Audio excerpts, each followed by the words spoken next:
Hi, welcome back to Hydroponics Daily. Today we're going to talk about a biostimulant that is made from seaweed extracts. So I've made hundreds of thousands of litres of seaweed extract in my time, and at Utrema we have a plant in Scotland where we get fresh seaweed extract. So I know a lot about seaweed extracts. I've written a lot of papers on it, and the main species worldwide that is the biostimulants are made from for crop production is a species called Ascophyllum nodosum. It's got a common name, it's got a few common names, knotted rack, bladder rack, but a lot of species are called bladder rack. Basically, they have these air bladders that keep it floating when it's submerged in the water. It grows in the intertidal regions, which means it's exposed to both the stresses and strains and pests and diseases of being a terrestrial land plant and of being an aquatic plant. It gets fresh water, it gets salt water, and so it's full of chemicals that help it resist stress. So hence the reason one of its mode of action is helping plants, when you extract those chemicals, helping plants resist stress. There are other species that are used in biostimulants. So Eclonia is another one from South Africa. Some species from New Zealand, and some microalgae in Spain are made. They make biostimulants from. But Ascophyllum nodosum is the main one. It's known as the premium one. And Ascophyllum nodosum grows in lots of places around the world. And I like to say it grows anywhere where people hate the English. So it grows on the west coast of Ireland. It grows in the Hebrides in Scotland. It grows in Quebec, in Canada. It grows in northern France. It grows in Norway. They tend to like the English in Norway. So, but yeah, I don't know what it's doing there. It doesn't grow in England. It doesn't grow.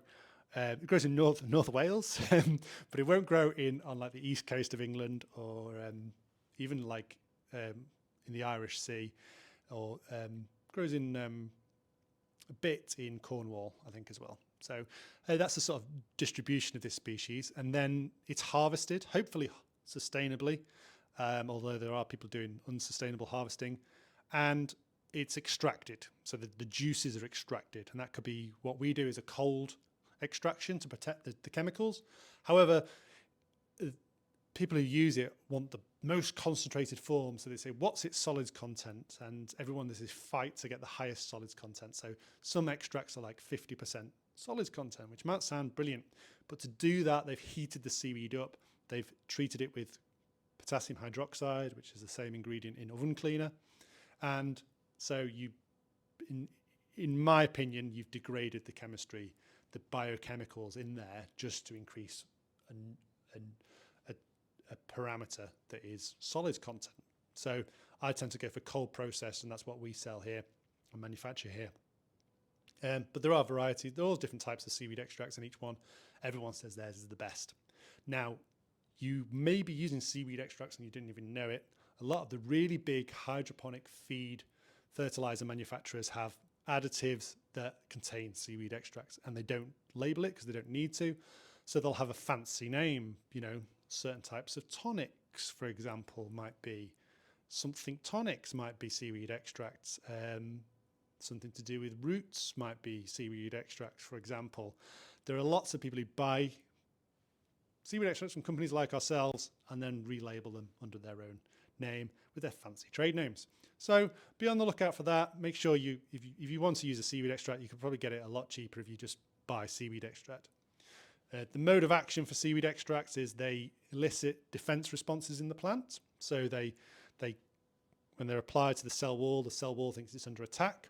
There are better compounds for doing that though. Things like chitosan is a better option, because that's a lock and key mechanism. Plants have evolved to detect chitin and chitosan as a defense response, but the laminarin in seaweed extract is thought to be good against septoria. So if you have a septoria issue, which is a fungus disease, that's actually registered, I think, as a pesticide, laminarin in the EU, for control of septoria.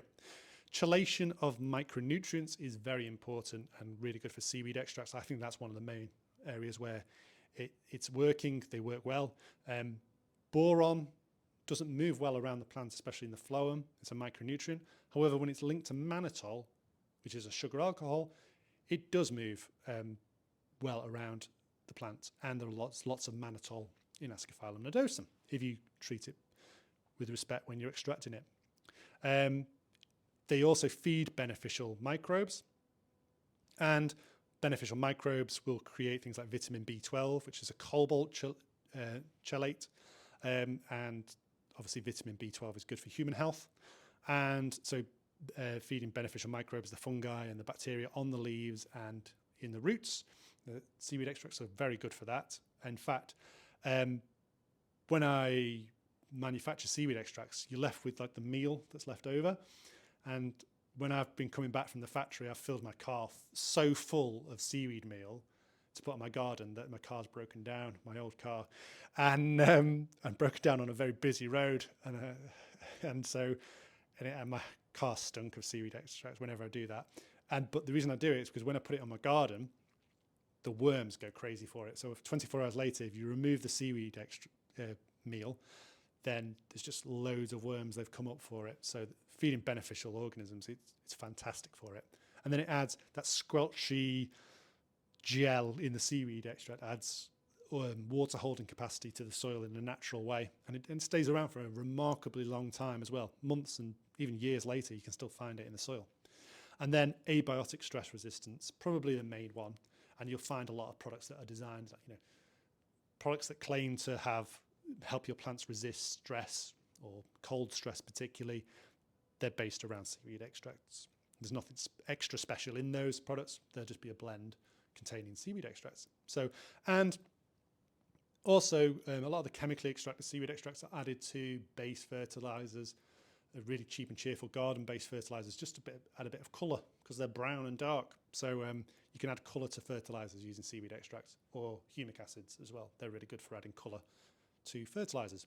We don't add it to gold leaf, or in the UK, liquid gold, because we want to maintain our lovely golden colour that comes from the iron in the product. But lots of fertilizers do contain seaweed extracts and humic acids. So I've been prattling on far too long about seaweed extracts. It's my specialist subject. I could be on Mastermind answering questions about seaweed extracts. I know quite a lot about them. But if you think I've missed something or I've talked absolute nonsense, email me, phone me, leave a comment. I'm more than happy to discuss it with you. That's been Hydroponics for today. Thank you very much.